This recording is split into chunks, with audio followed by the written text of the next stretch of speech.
গণভোটের যে রায় প্রতিফলন ঘটাতে গেলে সংসদে যেতে হবে আগে। জুলাই জাতীয় সনদ 2025 বাস্তবায়নকে কেন্দ্র করে দেশের রাজনৈতিক অঙ্গনে নতুন বিতর্কের সৃষ্টি হয়েছে। গণ অভ্যুত্থানের প্রেক্ষাপটে প্রণীত এই সনদ বাস্তবায়নের জন্য সরকার একটি বিশেষ আদেশ জারি করে। এতে গণভোট, সংবিধান সংস্কার পরিষদ গঠন এবং নির্দিষ্ট সময়সীমার মধ্যে সংস্কার সম্পূর্ণ করার বিধান রাখা হয়েছে।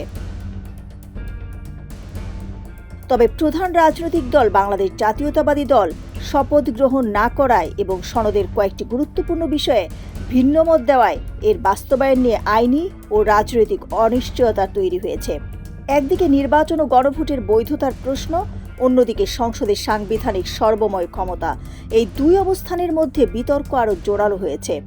তবে 180 দিবসের মধ্যে জুলাই জাতীয় সনদ বাস্তবায়নের বাধ্যবাধকতা রয়েছে।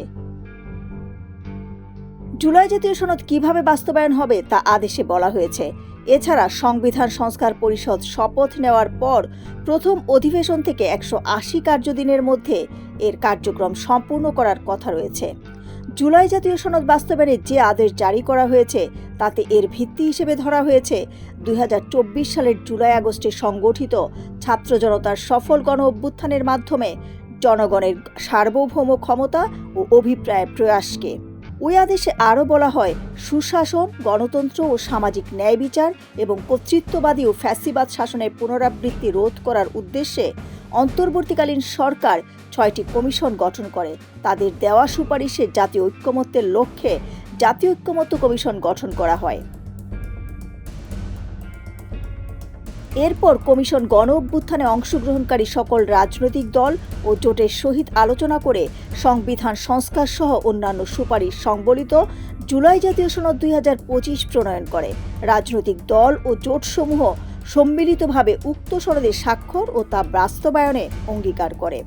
এসব প্রস্তাব বাস্তবায়নে জনগণের অনুমোদন প্রয়োজন এবং সে উদ্দেশ্যে গণভোট অনুষ্ঠান, সংবিধান সংস্কার পরিষদ গঠন ও সংবিধান সংস্কার করার আবশ্যকতা রয়েছে।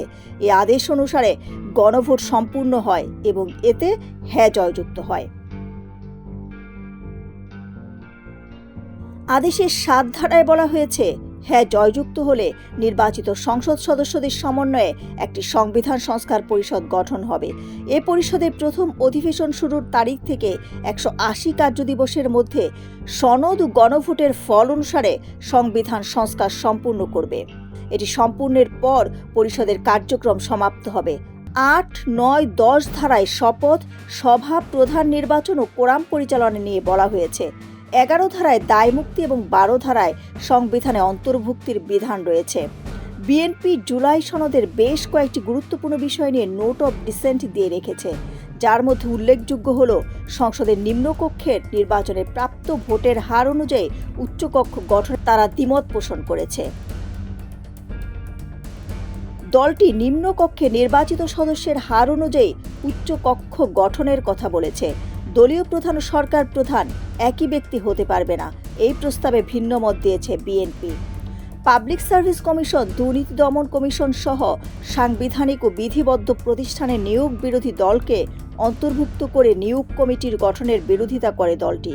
এসব কমিশনে স্বচ্ছ প্রক্রিয়ার যোগ্য ব্যক্তিদের নিয়োগের কথা বলেছে বিএনপি। এ বিষয়ে সুপ্রিম কোর্টের জ্যেষ্ঠ আইনজীবী শিশির মনির বলেন, জুলাই সনদ বাস্তবায়নের আদেশ ছাড়া এ নির্বাচন কি বৈধতা আছে? নির্বাচনে যে মেজরিটি পেল, সংবিধানে কোথায় বলা আছে যে এখন সে নির্বাচন হবে? তিনি বলেন, একটিমাত্র ভিত্তি হলো জুলাই সনদ বাস্তবায়নের আদেশ। এটি মেনে নিয়েই তো নির্বাচনে অংশ নেওয়া হয়েছে। এখন যদি বলা হয় এটা মানি, ওটা মানি না, তাহলে নির্বাচন, শপথ, সরকার গঠন সবই প্রশ্নবিদ্ধ হবে। তবে সুপ্রিম কোর্টের আরেক জ্যেষ্ঠ আইনজীবী মুনজিল মোর্শেদ বলেন, সংবিধান অনুযায়ী সংসদের সার্বভৌম ক্ষমতা খর্ব করার কোনো সুযোগ নেই। সংসদের উপর বাধ্যবাধকতা আরোপের সুযোগও নেই। তিনি বলেন, সুপ্রিম কোর্টের একাধিক রায়ে ভবিষ্যৎ সংসদের উপর বাধ্যবাধকতা আরোপের সুযোগ নেই বলে উল্লেখ রয়েছে। তাই জারি করা আদেশের আইনগত ভিত্তি নেই বলেও মত দেন তিনি। তবে রাজনৈতিক ঐক্যমত্যের ক্ষেত্রে নৈতিক বাধ্যবাধকতা থাকতে পারে। সেক্ষেত্রে বিএনপি যেহেতু সরকার গঠন করতে যাচ্ছে এবং প্রস্তাবনার কতিপয় বিষয়ে তাদের দ্বিমত রয়েছে, তাই তারা হয়তো নিজেদের মতো করে বাস্তবায়ন করবে। সব মিলিয়ে জুলাই জাতীয় সনদ বাস্তবায়নের প্রশ্নে বিষয়টি এখন কেবল আইনি নয়, এটি গভীর রাজনৈতিক সমঝোতার বিষয়। আদেশ অনুযায়ী সংবিধান সংস্কার সম্পূর্ণ করার বাধ্যকতা থাকলেও সংসদের সার্বভৌম ক্ষমতা ও রাজনৈতিক দলগুলোর ভিন্নমত বাস্তবায়ন প্রক্রিয়াকে জটিল করতে পারে। ফলে চূড়ান্তভাবে এটি নির্ভর করবে রাজনৈতিক ঐক্যমত্য, সংলাপ এবং গণতান্ত্রিক প্রক্রিয়ার প্রতি সংশ্লিষ্ট পক্ষগুলোর অঙ্গীকারের উপর। দেশের স্থিতিশীলতা ও গণতান্ত্রিক ধারাবাহিকতা বজায় রাখতে সমঝোতা ভিত্তিক সমাধানই হতে পারে সবচেয়ে কার্যকর পথ।